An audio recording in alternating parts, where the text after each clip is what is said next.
तो शिक्षक बहाली के दूसरे फेज की घोषणा कर दी गई है। कक्षा 6 से लेकर 8वीं तक के लिए कुल पद जो है वो 31,982 बताए गए हैं। कक्षा 9 से लेकर 10वीं तक के लिए कुल पदों की संख्या 18,887 है, जबकि कक्षा 9 से 10 तक विशेष स्कूलों में जो पद हैं वो 270 बताए गए। कक्षा 11 से 12वीं तक के लिए कुल पदों की संख्या 18,577 बताई गई।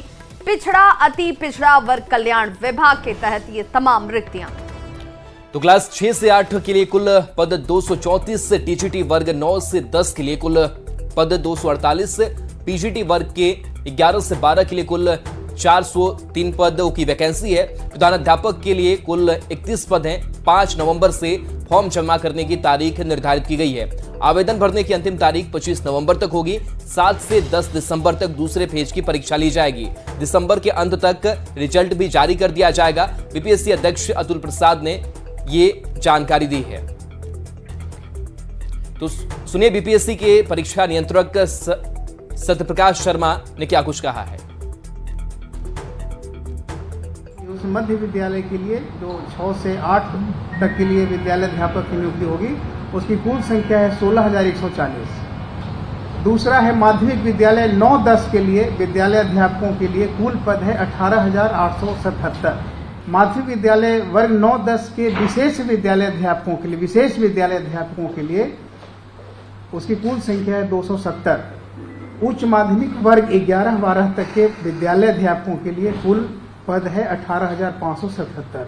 ये द्वितीय चरण में इतनी वैकेंसी प्राप्त है।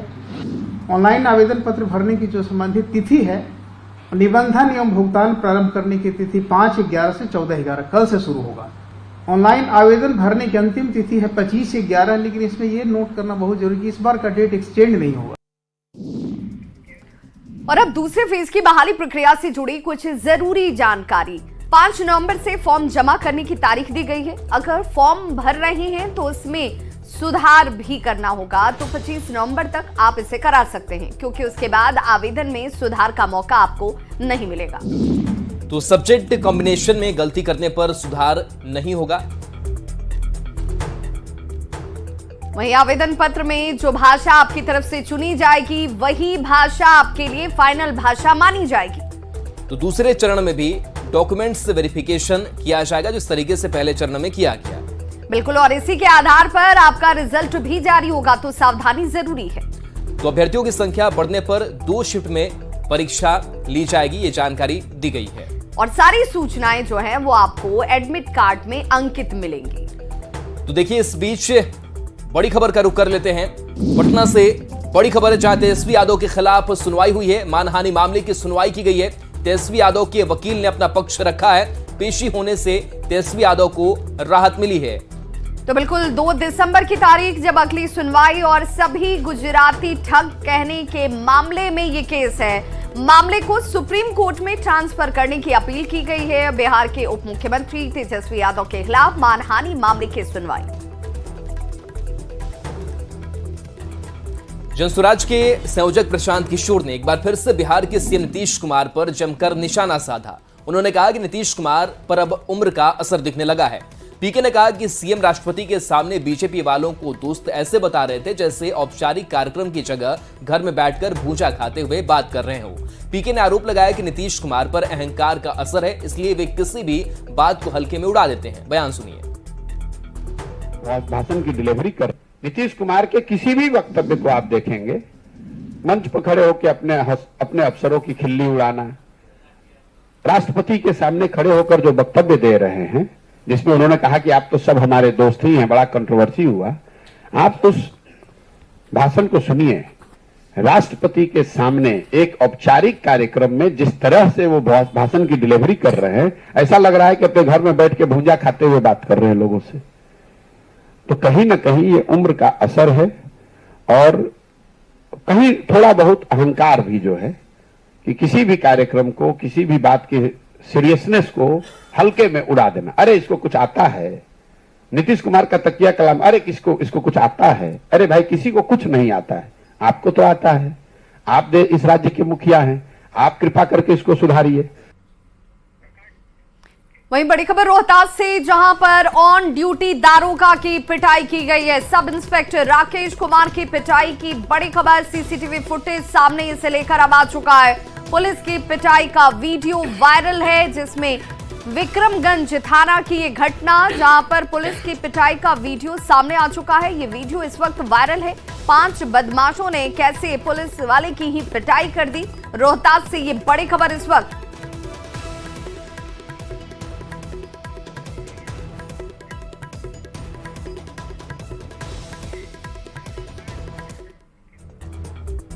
और खबर सियासत से जुड़ी हुई है। प्रधानमंत्री नरेंद्र मोदी छत्तीसगढ़ के दुर्ग में चुनावी दौरे के लिए पहुंचे और बिहार में राजनीतिक हलचल तेज हो गई।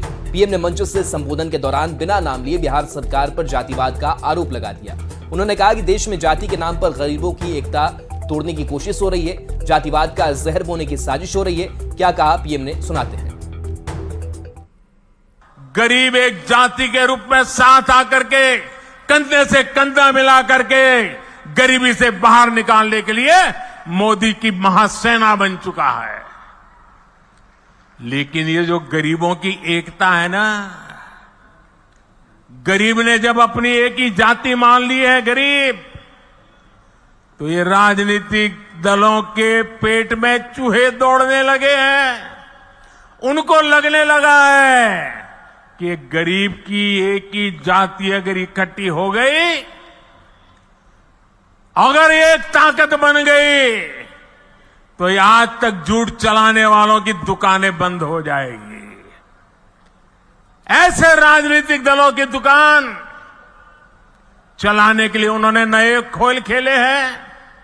अब गरीब को भी बांटना, गरीब की एकता को तोड़ना, गरीब के सपनों को विक्षिप्त कर देना, गरीब को ही आपस में लड़ा लेना, एक नया खेल शुरू किया है। इसलिए राजनीतिक दल गरीबों की एकता तोड़ने के लिए नए नए षड्यंत्र कर रहे हैं, नई नई भाषाएं बोल रहे हैं, जातिवाद का जहर वहां घोल रहे हैं।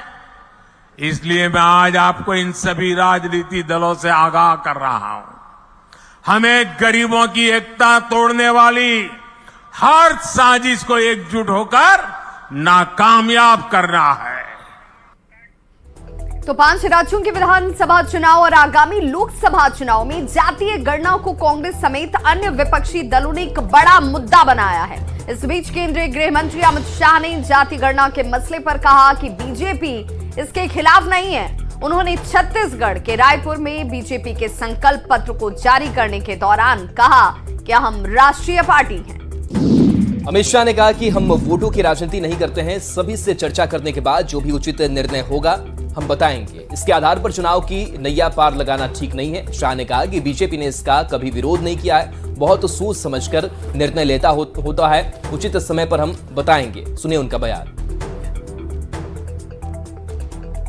देखिए, ऐसा है कि इस मुद्दे पर हम राष्ट्रीय राजनीतिक दल है, वोटों की राजनीति नहीं करते हैं। सभी से चर्चा कर जो उचित निर्णय होगा वो जरूर हम करेंगे और बताएंगे, परंतु इसके आधार पर चुनाव की नैया पार लगाना ठीक नहीं। और भारतीय जनता पार्टी ने कभी इसका विरोध नहीं किया है, परंतु बहुत सोच समझकर निर्णय करना पड़ता है, उचित समय पर हम बताएंगे। तो जातीय गणना को लेकर अमित शाह के दिए बयान पर सियासत शुरू हो चुकी है। गठबंधन दल इस बयान को अपनी जीत बता रहे हैं। जेडीयू के मुख्य प्रवक्ता नीरज कुमार ने कहा कि अमित शाह को अब अपनी गलती का एहसास होने लगा है। बयान सुनिए। शाह जी, जाति गणना की रिपोर्ट सार्वजनिक होने के बाद इसके गहरे जख्म का एहसास हो रहा है क्या? कह रहे हैं कि हम राष्ट्रीय पार्टी हैं, विमर्श करेंगे जाति गणना पर। अरे जिसको करना है, जनगणना तक तो आप करवा नहीं रहे हैं। और चूंकि जाति गणना कराकर बिहार ने राष्ट्रीय राजनीति का एक मुद्दा तय कर दिया जो समसामयिक है, तो अब बेचैनी में। और अब बात नीतीश के उस बयान की जिसने INDIA में उथल पुथल मचा दी है। दरअसल नीतीश कुमार ने अपने एक बयान में ये कह दिया था कि कांग्रेस को अभी विधानसभा चुनाव से फुर्सत ही नहीं है, उन्हें गठबंधन की चिंता नहीं है, वो अपने 5 राज्यों में होने वाले विधानसभा चुनाव में ज्यादा इंटरेस्टेड हैं। नीतीश के बयान के बाद बीजेपी हमलावर हो गई, गठबंधन के नेता सफाई देने लगे और अब कांग्रेस जो है वो डैमेज कंट्रोल करती हुई नजर आ रही है। तो गठबंधन में कांग्रेस के निष्क्रियता को लेकर नीतीश कुमार के बाद गठबंधन में नई बहस छिड़ गई है। इस पूरे मामले में कांग्रेस के राष्ट्रीय अध्यक्ष मल्लिकार्जुन खड़गे ने नीतीश कुमार से फोन पर बातचीत की और मामले को निपटने की कोशिश की। खड़गे ने नीतीश कुमार से गठबंधन और लोकसभा चुनाव को लेकर के चर्चा की। और आइए अब आपको नीतीश का वो बयान सुनवाते हैं जिसे लेकर के सियासी बवाल बिहार में मचा हुआ है। जिसको हम लोग कांग्रेस पार्टी को आगे बढ़ाने के लिए हम लोग सब एक होकर काम कर रहे थे, लेकिन अभी उनको कोई इस सब चीज की चिंता है नहीं। अभी तो लगे हुए हैं 5 राज्य के चुनाव, इसलिए 5 राज्य का चुनाव होगा, उसका अपने सबको बुलावेंगे। आजकल कभी कोई चर्चा नहीं हो रही। कांग्रेस पर नीतीश के बयान के बाद INDIA गठबंधन में फूट की बात सामने आ रही है। नेता प्रतिपक्ष विजय कुमार सिन्हा ने नीतीश के बयान पर तंज कसा। विजय सिन्हा ने कहा कि नीतीश का दर्द छलक रहा है, लेकिन उनके दर्द को सुनने वाला कोई नहीं है। आपको बयान सुनाते हैं। ये INDIA गठबंधन नीतीश जी के दिल का दर्द उभर रहा है। घमंड गठबंधन के अंदर दिखाई पड़ रहा है, इसीलिए तो इनको घमंडिया गठबंधन कहा गया है। पलटू बाबू, आपका दर्द बार बार छलक रहा है, लेकिन आपके दर्द को कोई सुनने वाला नहीं, कोई देखने वाला नहीं। अब आपको वनवास जाने का समय आ गया है। आपको कांग्रेस के लोगों ने जिस तरह से झटक दिया, राजद पहले ही आपके स्वार्थ और महत्वाकांक्षा में पलीता लगा दिया, वो पहले ही नकार चुका है आपको। पलटू बाबू, कितना बेइज्जती आप अपना कराइएगा। और बढ़ते हैं अगली खबर की तरफ। 5 नवंबर को मुजफ्फरपुर में केंद्रीय गृह मंत्री अमित शाह की बड़ी रैली होने वाली है। शाह के कार्यक्रम में गोपालगंज से भी बड़ी संख्या में बीजेपी कार्यकर्ता शामिल होंगे। गोपालगंज के बीजेपी MLC राजीव कुमार ने कहा कि गृह मंत्री की ये रैली बिहार में बदलाव के लिए है और इसीलिए बीजेपी कार्यकर्ता और जनता में इसे लेकर काफी उत्साह है। धनाधर बुलेटिन की अगली खबर शिक्षक बहाली पर हो रही सियासत से जुड़ी हुई है। बिहार सरकार में मंत्री जयंत राज ने शिक्षक भर्ती को लेकर बीजेपी पर निशाना साधा है। जयंत राज ने कहा कि उनकी सरकार सभी वादे पूरी करती है, लेकिन बीजेपी जो वो कहती है वो नहीं करती है। बीजेपी ने 2 करोड़ नौकरी का वादा किया था, लेकिन वो आज तक पूरा नहीं हुआ। बयान सुनाते हैं। मंत्री जो कहते हैं वो करते हैं, और जो हम लोगों के विपक्ष के साथ वो जो कहते हैं वो बिल्कुल नहीं करते। उन लोगों ने कहा था कि 2 करोड़ लोगों को रोजगार देंगे, आज तक जो है उस पर कोई बात नहीं हुई है। अब ये 9वां साल 10वां साल गुजर रहा है, तो जब कोई बात नहीं हुई है तो उन्हें जो लोग काम कर रहे हैं उसी पे बोलना है, तो वो बोल रहे हैं। इसमें कोई बड़ी बात जो धांधली का आरोप है बिल्कुल गलत है, बिल्कुल गलत है। बिल्कुल पारदर्शी तरीके से जो है ये नियुक्ति पत्र दिया जा रहा है। वहीं शिक्षा मंत्री चंद्रशेखर ने बिहार में हुई शिक्षकों की बहाली को लेकर उठ रहे तमाम सवालों पर बड़ा बयान दिया। चंद्रशेखर ने कहा कि BPSC के एग्जाम में फर्जीवाड़ा हुआ है तो केंद्र सरकार इसकी जांच करा ले। साथ ही उन्होंने कहा कि बिहार सरकार अपने पूरे कार्यकाल के दौरान जो वादा करती है उसे वो पूरा कर रही है, जबकि केंद्र ने वादा खिलाफी की। सुनिए क्या कुछ कहा चंद्रशेखर ने। जो गणित बता रहे हैं आप लोग, ये पब्लिक डोमेन में नहीं है, सब चीज कैलकुलेटेड है, आपके सामने है। अब कुछ से कुछ बोल रहे हैं तो 2 करोड़ खोजना चाहिए। जिनको 2 करोड़ देना था वो 2 लाख भी दे पाएगी नहीं। बढ़ते अगली खबर की ओर। बगहा के रामनगर में रामकथा कर रहे जगतगुरु रामभद्राचार्य ने एक बार फिर से बड़ा बयान दिया है। रामभद्राचार्य ने कहा कि बहुत जल्द रामचरितमानस राष्ट्र ग्रंथ बनेगा। उन्होंने इशारों में बिहार के शिक्षा मंत्री चंद्रशेखर पर भी निशाना साधा। जगतगुरु ने कहा कि रामचरितमानस के राष्ट्र ग्रंथ बनने के बाद जो भी निंदा करेगा उस पर राष्ट्रद्रोह का मुकदमा चलेगा और सीधे कृष्ण जन्मस्थान यानी कि जेल पहुंच जाएगा।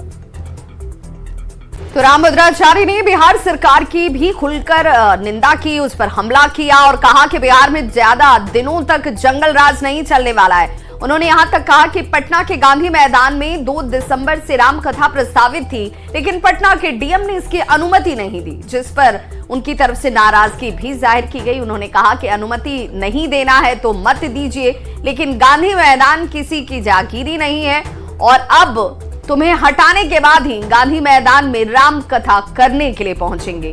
आपको उनका वो बयान भी सुनाते हैं। तब निंदा करोगे तो राष्ट्रद्रोह का मुकदमा तुम पे चलेगा और सीधे कृष्ण जन्मभूमि के दर्शन करोगे।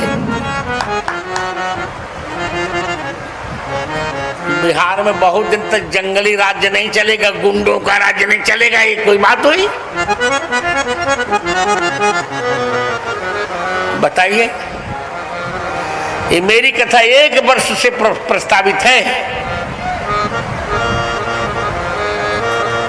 पर अभी तुम शासन में हो, हम सम्मान कर रहे हैं, मत परमिशन दो। अब तुमको हटाकर ही हम गांधी ग्राउंड में कथा करने आएंगे। चल